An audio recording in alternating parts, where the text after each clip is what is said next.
Beginning of the recording. Here we go. John's talking. He's rapping. He's DJing. Welcome to a crisp Sunday morning. Holla. What up? You were in the company of two medium daddies today. I don't want to. I'd be too bashful to call myself a big daddy.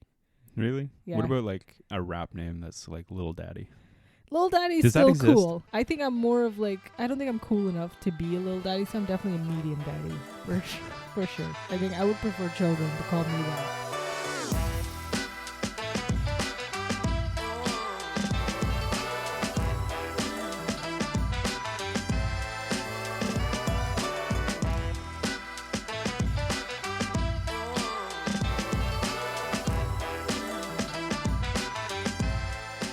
How's it going? Pretty good. Yeah? I think I'm still swimming in my Neon Demon afterglow. Yeah. I have not been able to stop thinking about that movie. Yeah. The afterglow of Neon Demon. Yeah. Even while watching something by the Sandman, I'm just like, oh, what if he was in that universe? Yeah. This is going to be a hard gear shift Yeah. from Neon Demon, I think. Dear viewers, readers, Yeah. listeners.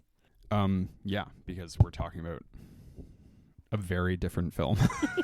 You know what? Different is like maybe one of the more generous adjectives this movie ever received when it first came out. So yeah.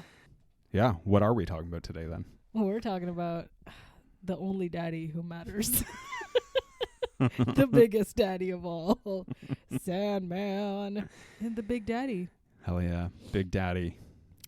What Let's a fucking get it poppin'. absolute gem of a film. I think I've seen it pretty consistently growing up through different stages of growth. As an impressionable teen. As a reasonable adult.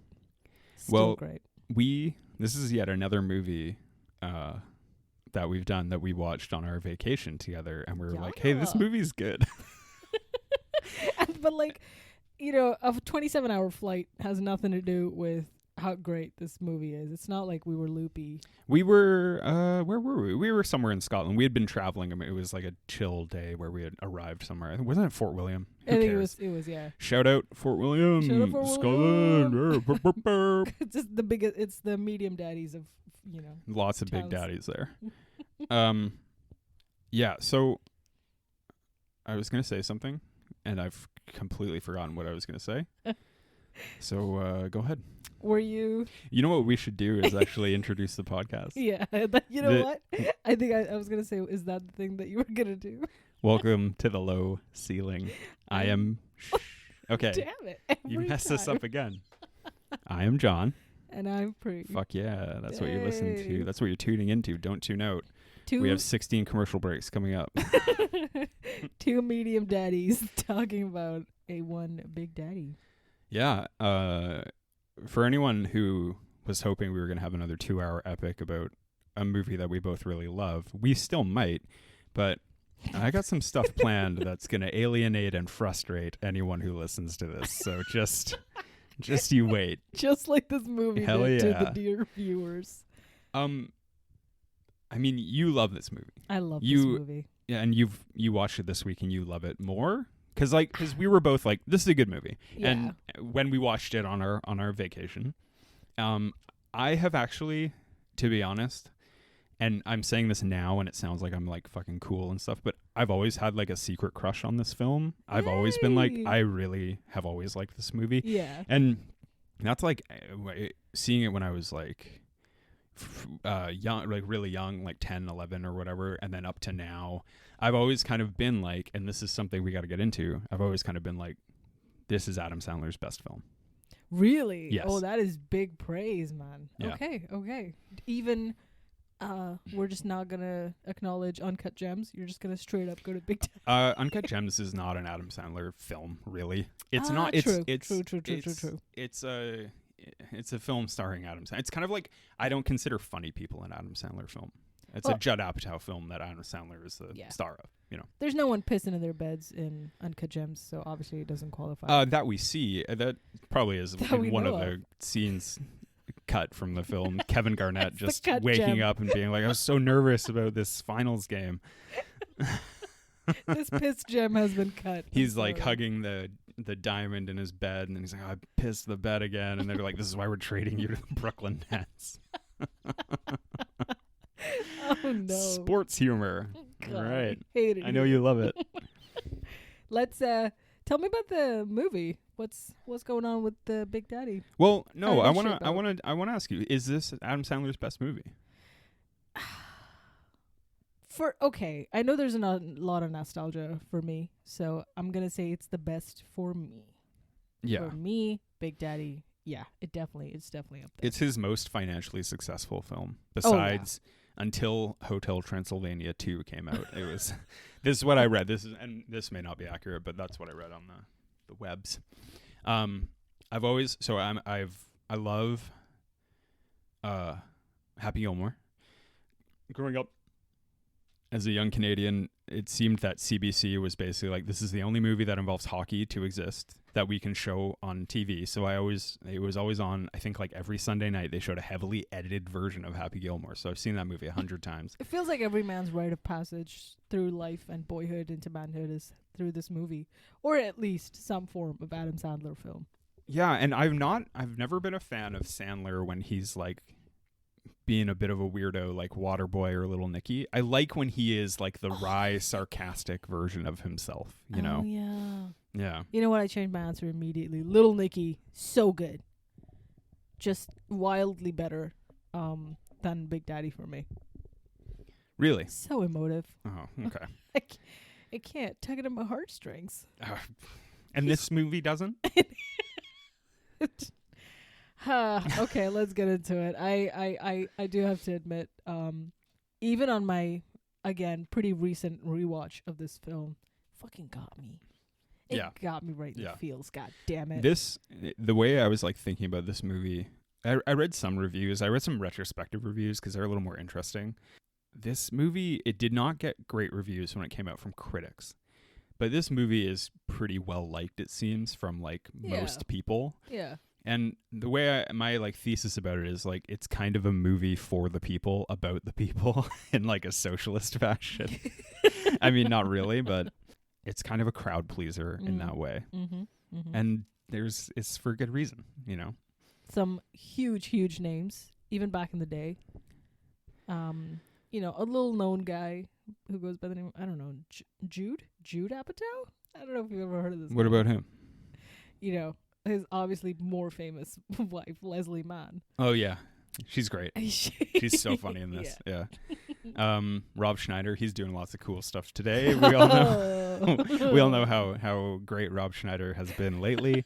Rob Schneider's trajectory has it's funny because I thought every time I watch this movie I was like, how funny is it that we all thought Rob Schneider peaked back in 1999? We didn't realize in 2023 he would be super neat. Oh my god, did you see his latest stand-up? No. No. Is it just like railing against vaccines and stuff like that? Isn't he like racist. a big... Yeah. Also, it's a good thing that he also plays this like racially ambiguous character in this film. film. He's like playing like a pan-racial...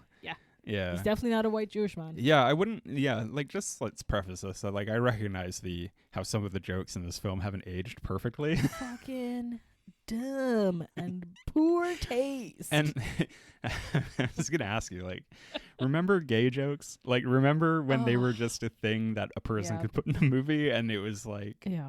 Like, what a weird time. This movie tries to do a thing where obviously there's two gay characters who have grown up together, their friends have known them since college, and yet they get very uncomfortable talking about these two men. Even though the movie tries to be like, guys, gays are everywhere. It's totally okay. The one character does. And Sandler actually, there's like a point in the film when Sandler gives a very like measured, for the time, 1999 time of being like, yeah, they're just gay guys. Like, they're just gay now. That's what gay guys do. They kiss. They used to be our brothers. I mean, they're still our brothers, but now they kiss or something. Yeah. Yeah. Our very gay brothers who now kiss or whatever. But then the thing is like, if they had just left it alone at that, that would be okay.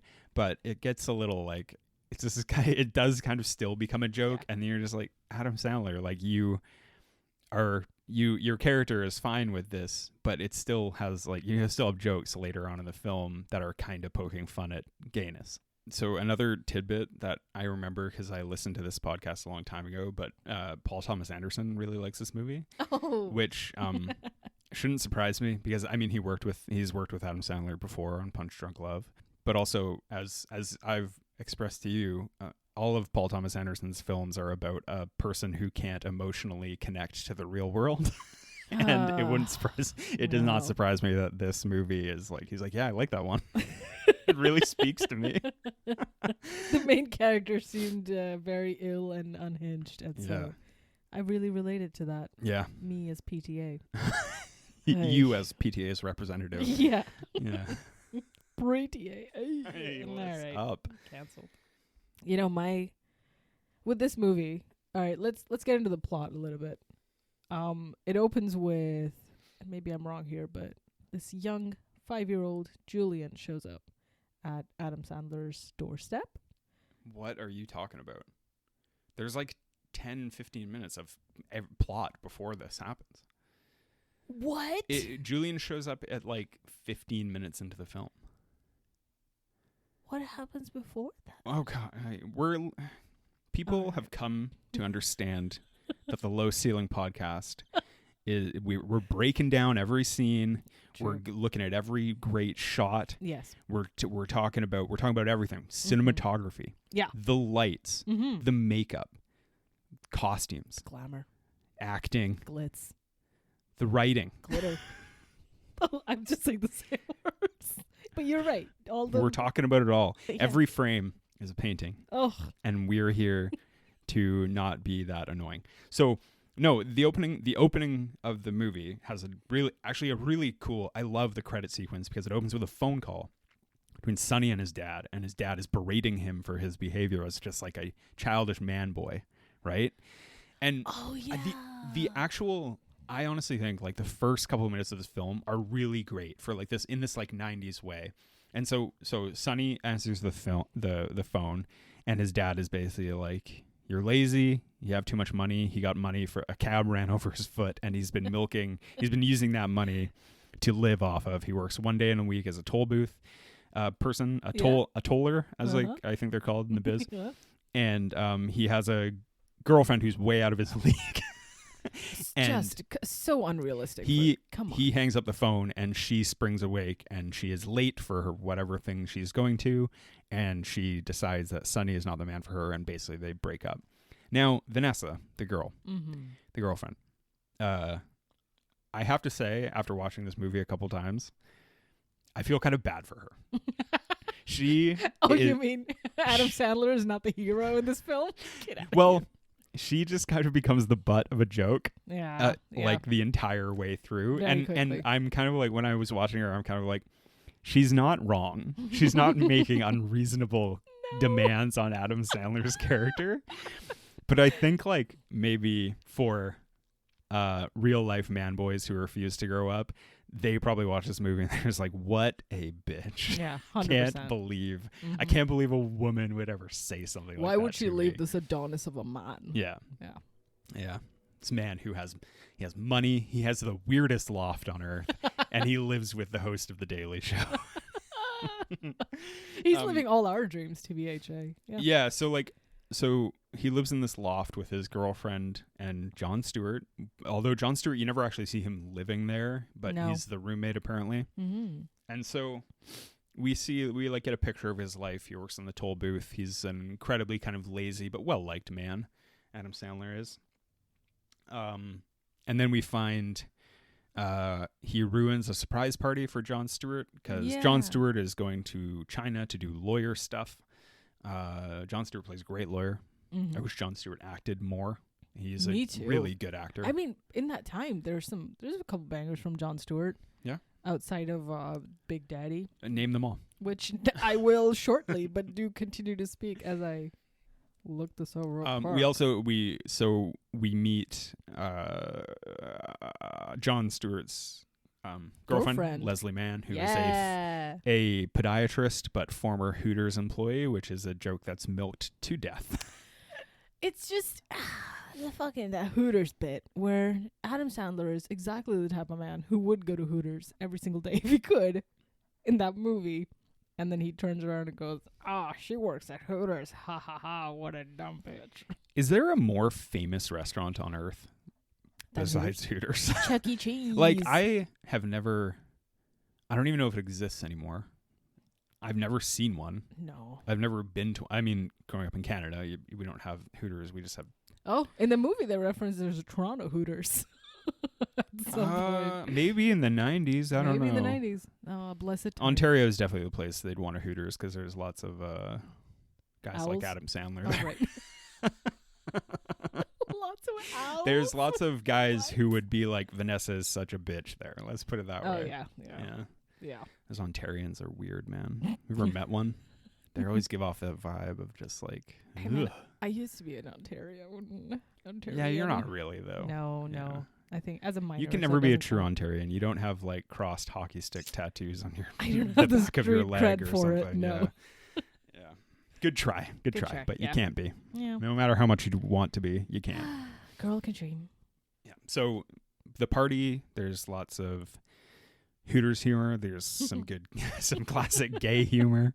Yeah. Standard. We also meet.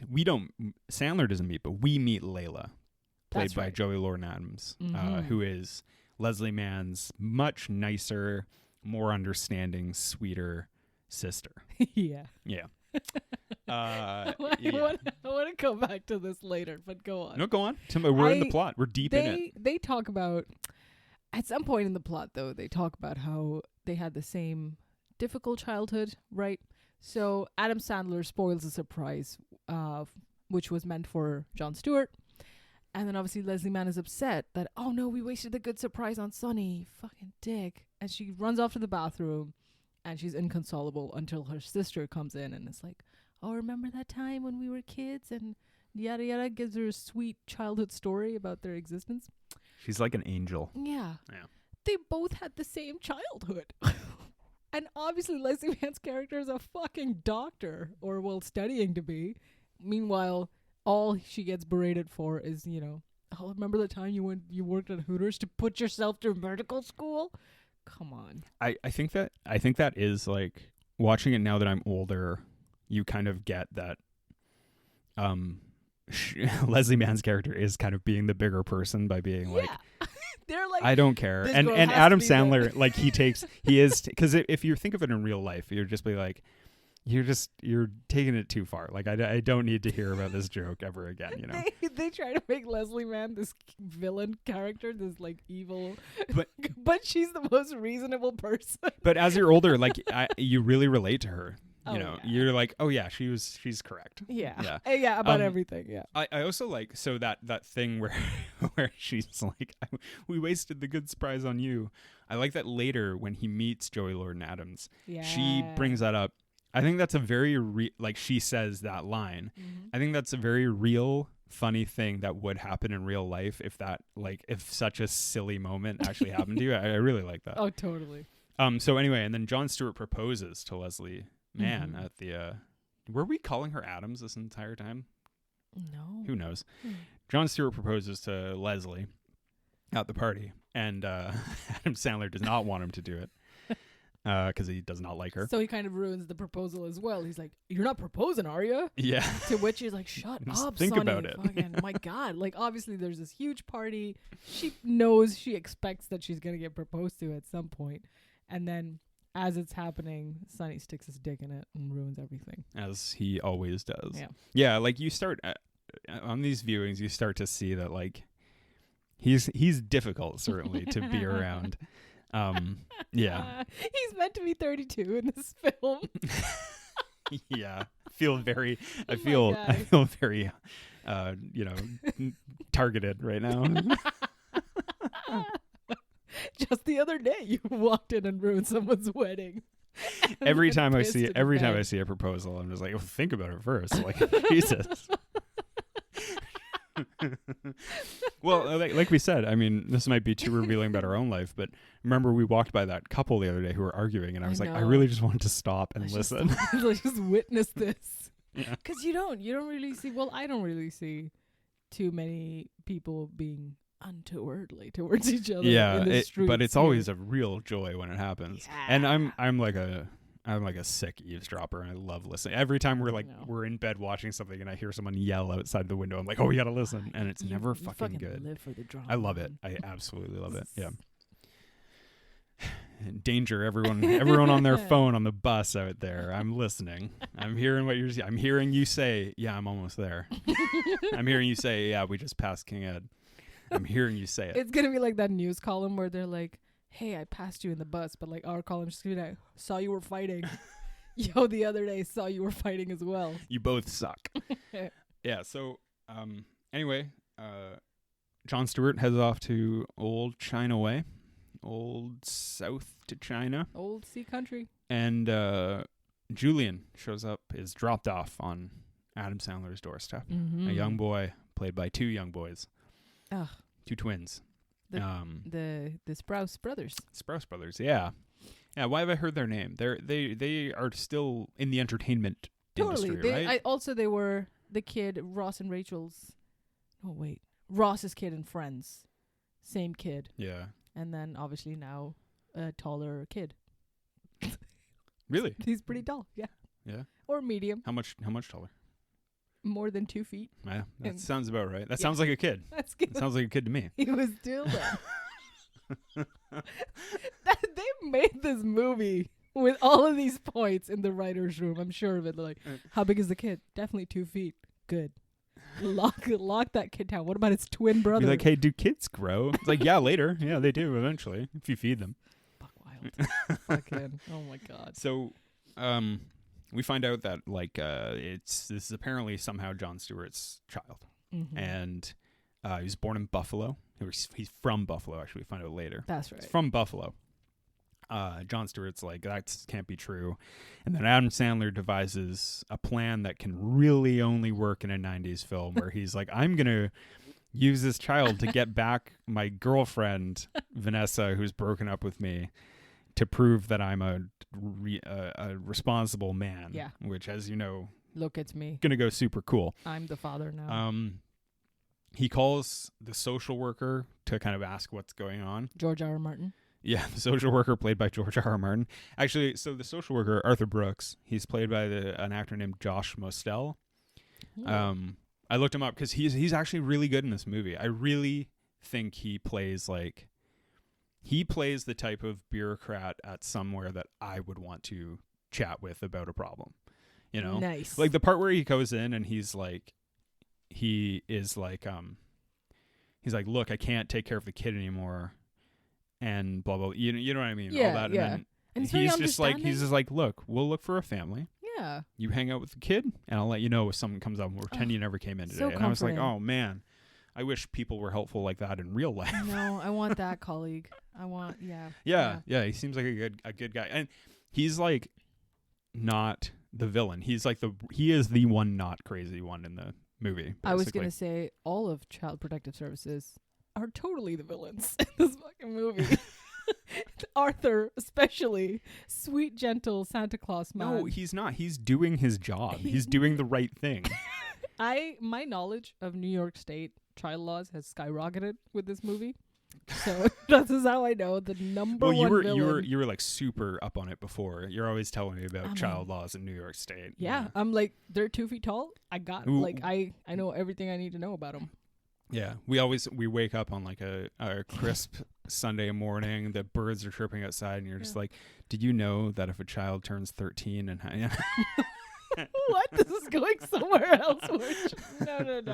No. We're only talking small baby children, 5-year-olds tops. Baby children. Small little baby children. Yeah, they were done dirty by this film, by Child Protective Services, who are just like, oh, whatever, we'll send this kid over there. And then not check up on him until this alleged father, or pretend father, on the long weekend shows up. He's like in the Julian is like brought to Adam Sandler by like a 17-year-old kid. He's like, man, I just deliver stuff. It's just food delivery, bro. But this one's 2 feet tall. I'm outie, bro. Yeah, like, yeah. So he hangs out with a kid all weekend. He learns much like we do about kids growing up and them. They have to be hungry. Yeah. They need to hold hands when they walk the street. Yeah. They go to McDonald's. They miss the breakfast. This has got to be the most famous scene in this entire fucking. I read a thing. One of the one retrospective review that I liked. Even though they miss. They didn't. It's not misspelling. They misnamed Scuba Steve and called him Scuba Sam, and that's wrong. Really? And I was like, hey, if you love this movie so much, why weren't you paying any attention to the third most important character?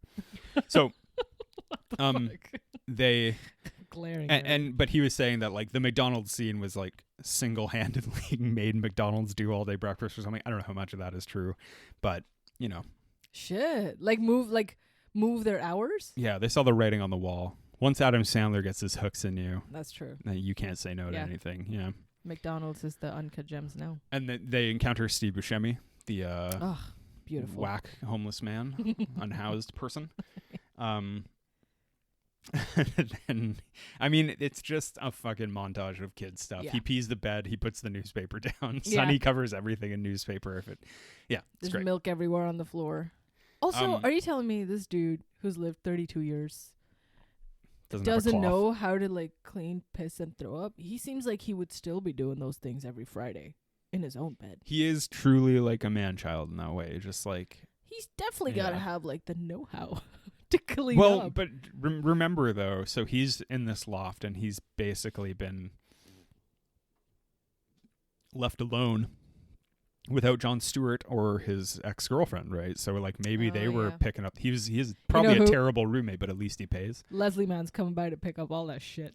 I guess she lives there. Does she live there? No. Possibly. No, she lives with Joey Lord and Adams. She lives with her sister. Oh, right. That comes up later. Okay. So, now I do have to point out, again, it's just in this silly montage of like, you know, whatever. It is what it is. But I just have to bring up, there's a scene where he's trying to watch hockey and the child is asleep. And the child wants the kangaroo song. Yes. Now, I don't want to spoil anything, but my top 5 involves this scene. So we have to point out that there is a hockey game between the Tampa Bay Lightning and the New York Rangers playing. Okay. All right. Moving on. This is going to be so unhinged. So he essentially, like, the next kind of character plot development is he takes Sonny to Vanessa as like an offering. Like the 90s were so strange. Look at this. I bring us a child. Yeah. It's ours now. He's like, this is your son. He says your son. And she's like, what? She's like, this is like the viewer should be. She's like, this is fucking nuts. And then we find out she's been sleeping with Sid, who's like 100 and has a 5-year plan, which is great. What is it? To not die?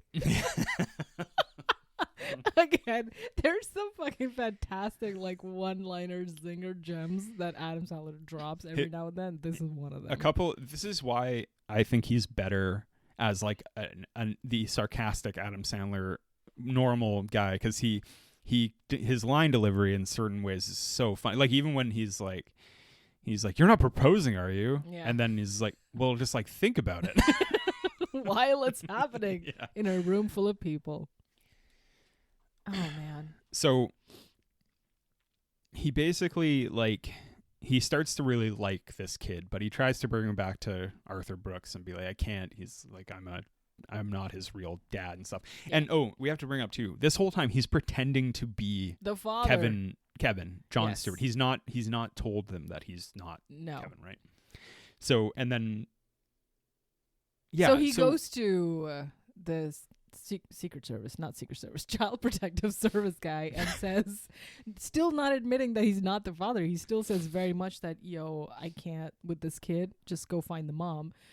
And then the CPS, they reveal that mother has passed away from cancer, which brings me to my point. Is the mother also then a villain in this movie? How dare she, number one, just drop dead, and then also send this kid off across the country to some guy she's not seen for the entirety of this child's existence, who doesn't know this is coming? I'm just gonna say that I in no way endorse the take that people with cancer are bad. Except for this fucking lady, because she fucking died to death. Classic villainy. This does not represent the views of me. Only represents the views of my co-host. Who was 100% And I just, correct. that view is cancer people are evil. It's not cancer people. Listen. Cancer people, okay? What I'm saying is, number one villain, Child Protective Services. Number two villain, mother of the orphan child, who's dead. She a baddie. I don't really think that this movie has a villain, to be honest. all the you know what, really good point, because all the people like Leslie Mann's character, or anybody who does Adam Sandler wrong, is shown to be like, oh, maybe they're the villain, but they're all very reasonable, very sound people. So it's great. And that's why the true villain. As a scholar of the great works of literature on the journeys of heroes and things, and the Socrates and stuff, and that guy and him. The real antagonist of the film is Julian and Layla, because they're the ones forcing Sonny to change his life, basically. So while villainy is not really, that's not really the term. I mean, Layla for sure is an absolute villain, bro. Like, enabling an idiot like Adam Sandler to continue doing what he's doing. But she's not. She makes him want to be better, But she, you know what? There's a moment where she says, I am my own person, and then I don't have time in my life to let all this shit come into, I gotta do a thing, I gotta be lawyering, as they do. And then, obviously, in the end, she forgoes all of that and sacrifices herself, as all pivotal lady characters do. Yeah. I've noticed that lawyers are often lawyering. That's their main kind of zhuzh, Yes. ABL.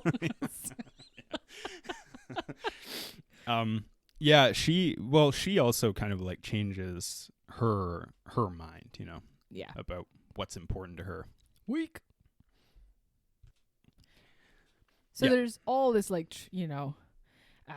all this back and forth between Child Protective Services, Adam Sandler's character, and then finally, is it about the time when George R. R. Martin comes to take the kid away? We have to mention that there's kind of more work where the second act of this film, as I said, I'm a scholar of that stuff like that. Yeah. Big time. Of all the guys. Yeah. I have my PhD in like writing shit. So in daddies. That's what the D is for. Big, PhD. little, medium. I know them all. So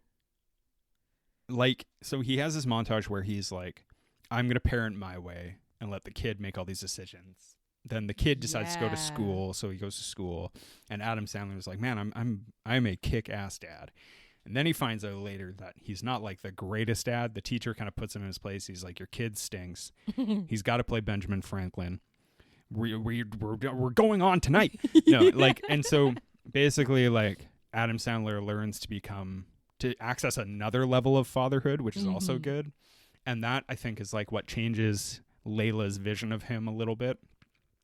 And as he's reached peak fatherhood, Arthur Brooks comes to take the kid away as he finds out that he is not Kevin. God, right. Yeah, and then because Adam Sandler is very sweet, like he's very good at, like, this all comes crashing down, and he's like, I love this kid now, and I can't let him go, and I want to fight for custody of this child. That montage of him like becoming a better dad, more understanding of the kid, wanting what's best for Julian is so fucking well done, and it tugs at all the right notes. There's these big swelling emotional moments, and then there's again these big swelling comedic moments where when he's teaching the kid to read and he gives him all these big words like Constitution and then Rob Schneider's character, who can't read, says fish and hippopotamus, and he can't say hippopotamus, so he says, "Oh, you gave him all the easy ones," which I thought was like funny.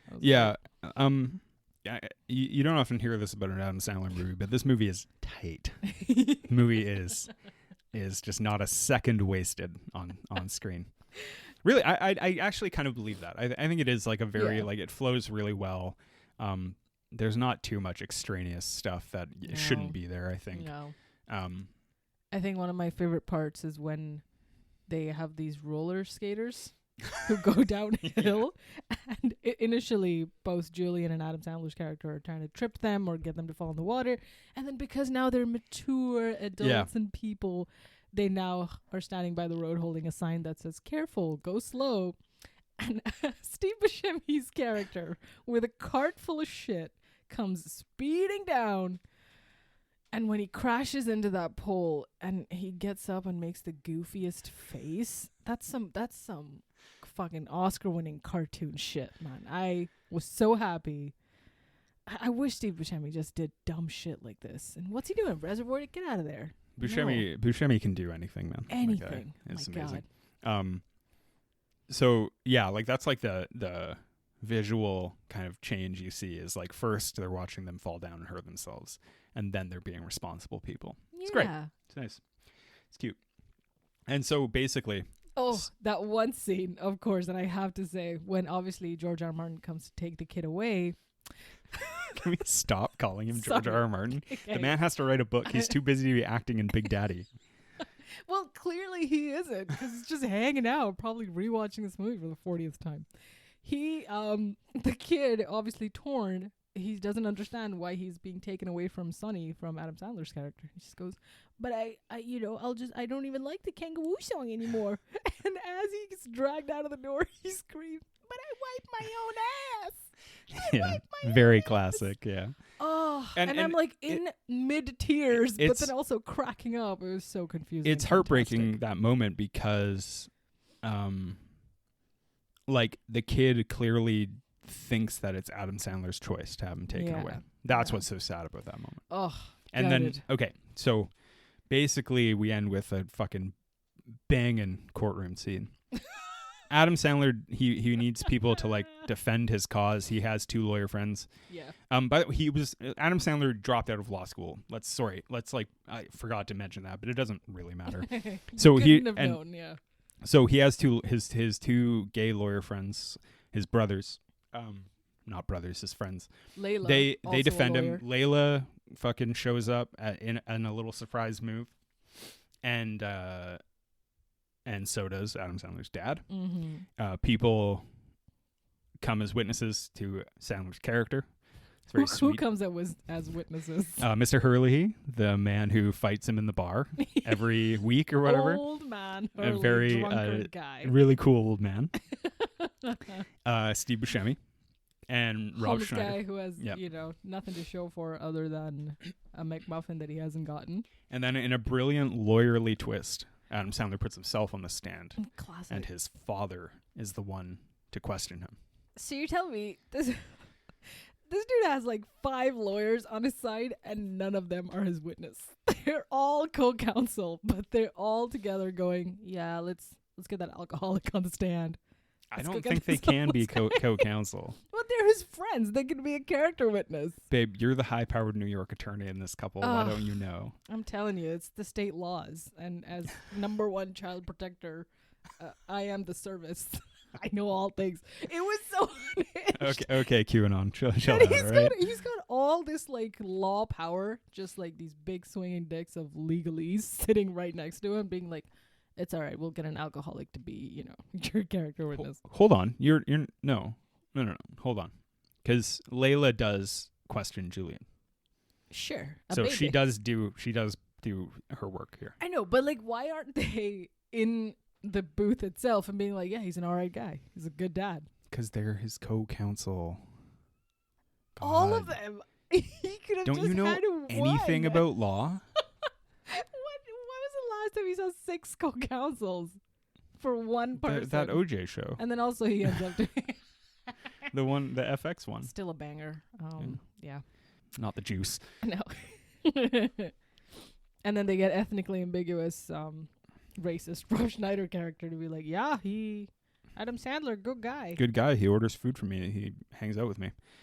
Okay. So basically, but like the pivotal scene is his father questioning him on the stand. Beautiful. Which is honestly like the best scene in the film. Totally. Yeah. And it really works and just has the peanut gallery in tears. Oh. So they all call their dad Yeah, which to is so connect sweet. That with their shit got me sweet too. father. Yeah, and then Layla questions Julian about stuff, and Julian is like, "Surprise, bitch! I'm Canadian. Woo!" He was born in Toronto. Born in Toronto, our third worst city. Our 1 and 2 both in British Columbia. Biggest and shittiest. Oh no. Nah, Toronto's cool. It's just full of weird people. Yeah. Torontonians, again. They're like Ontarians, but worse. It's just hard out here. It's hard out So, here. yeah, and so then Jon Stewart remembers. You see him have a revelation. He's like, oh, right. And it turns out he slept with a woman at the Toronto Hooters. Before he met Leslie Mann. Before he met Hooter Leslie Mann. character. And you know what? Again, speaking to the character of Leslie Mann's character, she stays with him. Of course. And she's like, it turns out, is the most mature of them all. Oh, 100%. And also, this happened before he met Leslie Mann, so it's not like he cheated on her. And 2, he had no idea that he would have known. It's not something he hid intentionally for the last 5 years. It's just something he found out. It's pretty bad. He found out a month ago and didn't say anything to her, but yeah. I thought he was with her. Oh shit! Maybe I didn't pick up on that. I don't remember. Somewhere like, oh, is this before your time, Corinne? This is the Canadian Hooters. Don't even worry about it. Oh, I don't remember. Whatever. But yeah, Who cares? God, super podcast over. What? She knew the whole time?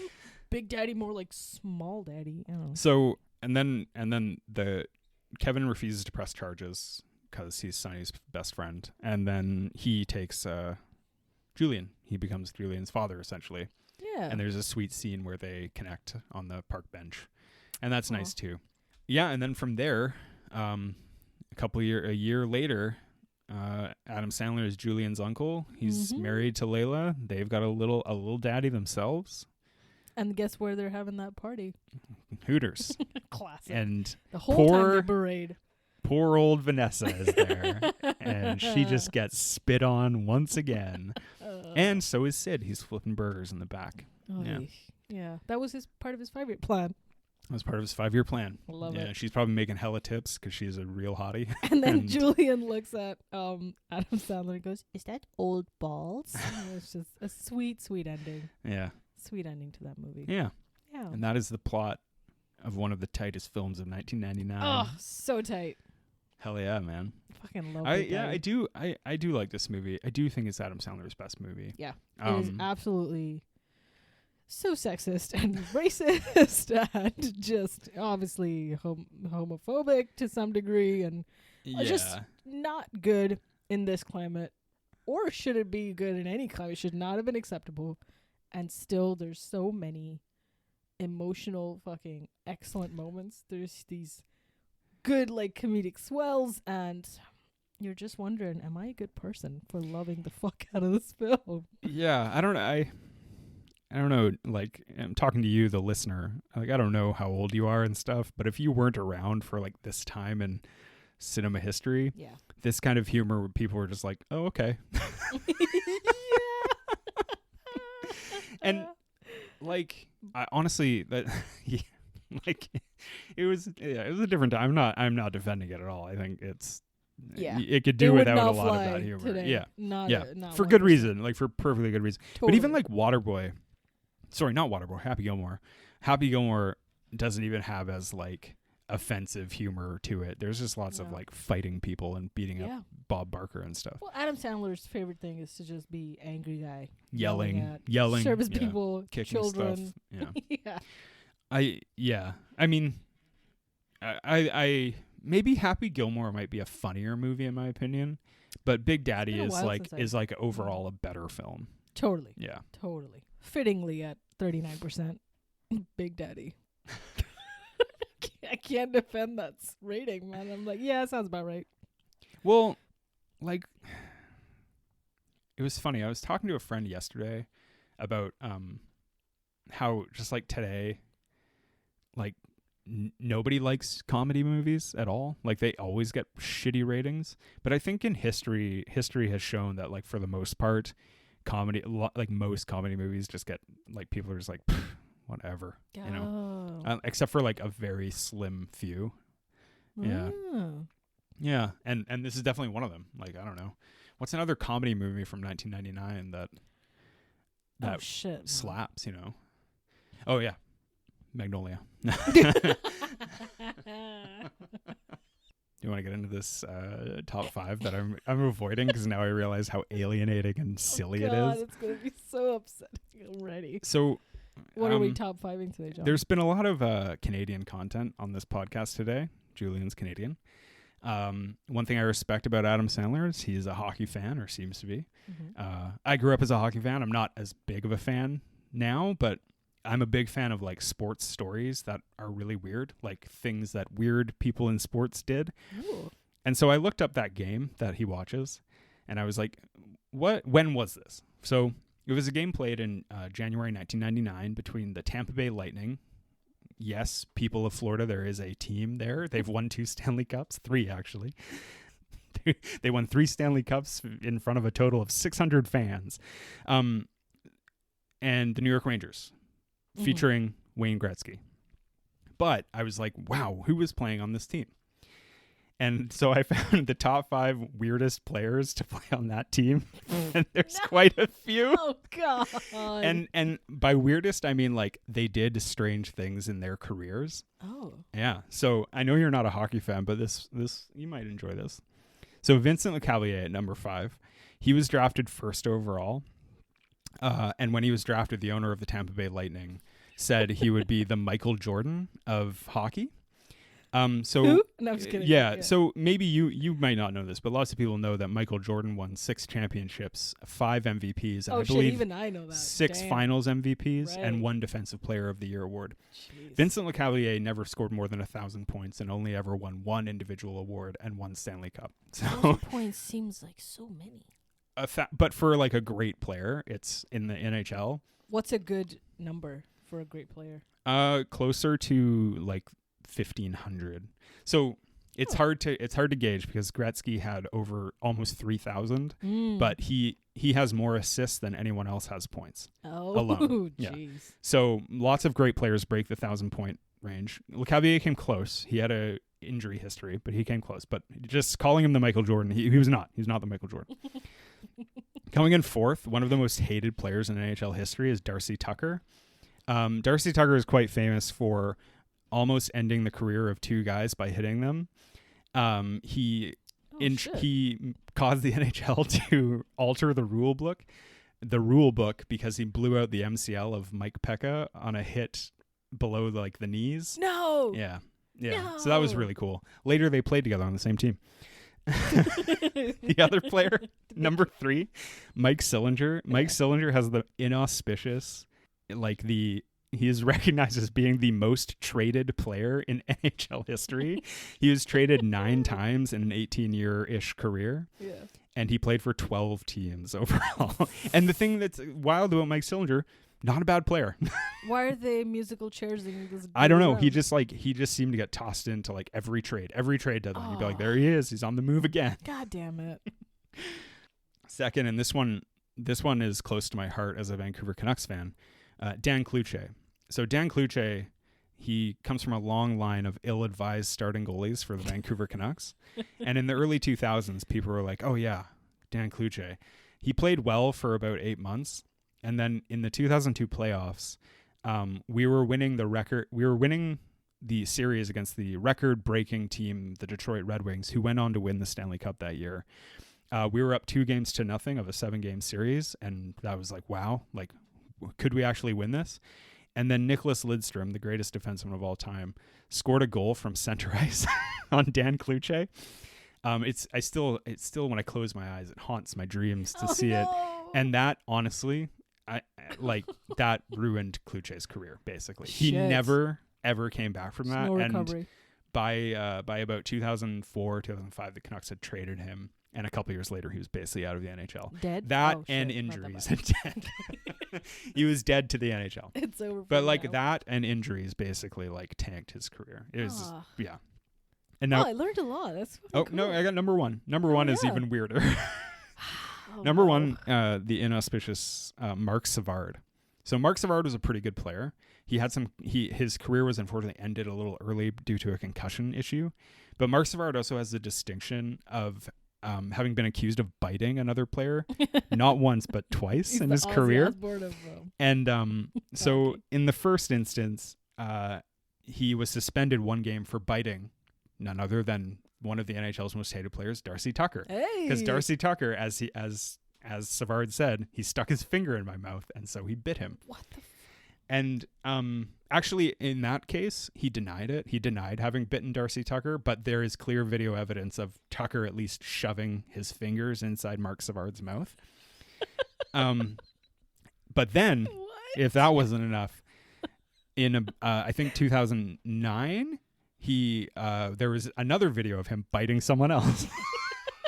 This guy's like the weirdest MCU villain. Just showing up with a hockey stick, like I'm gonna get you with these choppers. What? Yeah. Fucking. So he unhinged. I love joins it. a long held tradition of players biting other players. Yeah.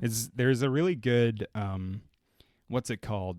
There was a story I found like on a NHL website called Man Bites Man that gives like an exhaustive list of all of the bitings in the NHL. Oh my And God. it's Is that a .com? it's a fun read. No, it's on some like NHL Oh, site. then don't but- Google it, folks. Don't yeah. Google. Yeah, Minecraft. maybe don't Google that. Maybe you'll find it. Yeah. Google something a little less clear. These Anyway, guys, they that's my all top 5 for today. fantastic. And I hope that I've alienated everyone in the audience by People- talking about the least understood sport in the world. They all tuned out like Yeah. 40 minutes scored. No, You know what though? it Okay, was crazy. so football, American football. Yeah. That like I'm sure if they didn't have those full face shields, first of all, lots of people would die on the field, but also they'd be biting people all over. So don't even. And you know what? Those baseball players, whenever they get close to each other, you Yeah. can tell one of them's like, I want to take a bite out of that guy's arm. So I'm just glad. I was very surprised to see that. And usually, because when they're watching sports in American movies, it's always an American sport, and it was cool to see ice hockey there. And Sandler likes it, I think. Like he because in Happy Gilmore, he's a hockey player. That's right, the thing. right. It's Happy Gilmore must be the most successful film that involves hockey in any way. Shit. Yeah. All your top 5s seem like the Sandlers of hockey, Yeah. man. So for the 35 American hockey fans out there, this one's for you, and for the nation of Canada, You're welcome. you got a couple biters out there. See, this is why brothers should kiss. It would go so well. I think that's the next evolution because Yeah. the NHL has certainly gotten like less rough since the days of pieces of shit like Darcy Tucker. Although, in Darcy Tucker's defense, he was the brother-in-law of a player he played with on the Toronto Maple Leafs and was apparently incredibly supportive because this player had, I believe, some mental health issues while he was playing. That's sweet. And he was incredibly supportive to this man. So Darcy Tucker, piece of shit on the ice, while being very effective, but also probably a good guy in real life. But Good job, yeah, Darcy. like I think the next evolution of the game in hockey is a player kissing another player on the ice, and that's when they're finally going to introduce it. Be like, everyone must wear a full face shield. We cannot have kissing We're on the gonna ice. Hannibal lecture the shit out of the Yeah. sport. After players being bit, fighting being allowed in the game, players hitting other players in the head with sticks, Yeah. a man climbing into the stands and beating a fan with a shoe. Classic. The kissing is what's going to drive them into the we cannot have these No, players. there's gonna be Yeah. a no contact sport now. Yeah. Especially mouth to mouth. No, what they're going to do, they're going to be like, actually, the only contact you can make is mouth to mouth. Yeah. Big daddies. Yeah. Love it. Did you enjoy that? I have to go lie down I told you it was obscure. and look up all these fucking. I think Gems. like we've settled into this groove where we try to find the most obscure possible thing we could talk about for Yeah. the top 5s. Yeah. Yeah. A tangent that is so somehow still interwoven into the fabric of the film. Yeah. Well done. And isn't really at the end of the day, isn't Big Daddy about a man biting another man? Is the Ultimately. man the system? Because you done got bit. Oh, Adam Sandler bites back in this comedy, Big Daddy 2. starring Cole Sprouse and Adam Sprouse and Kevin Sprouse. 5 or 6 sprouts. Couple of sprouts, a bowl full of sprouts. Sprouse eye. We gotta let the listeners go. This is For everyone who brutal. loved our episode on Neon Demon, this one's for you. Thanks for listening. We love you, except for Kevin. Fuck you, Kevin. Bye.